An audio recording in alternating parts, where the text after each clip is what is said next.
ម៉ៅអើយអើយខ្មៅមីបងឮឈ្មោះនួនល្អងគេថាអូនខ្មៅតែតាមការពិតសាច់សមកខៃតែម្ដាយស្រីថ្លៃហើយខ្មៅពីតូចឆ្នាំថ្មីខ្មៅពេញក្រមុំរូបល្អសែនសមគ្មានស្រីណាដូចខ្មៅជាស្រីខ្មែរគ្រប់លក្ខសំស្លូន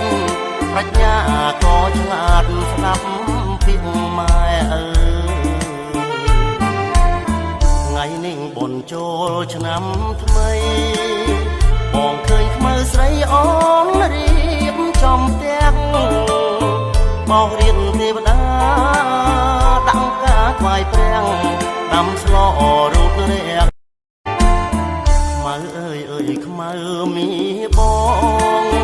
ឮឈ្មោះនួនល្អងគេថាអូនខ្មៅតែតាមការពិតសាច់សមកខៃ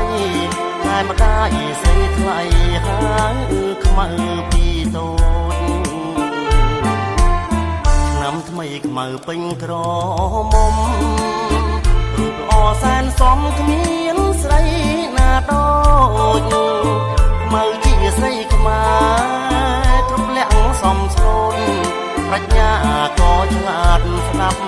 ពីម៉ែអើថ្ងៃនេះបុណ្យចូលឆ្នាំថ្មី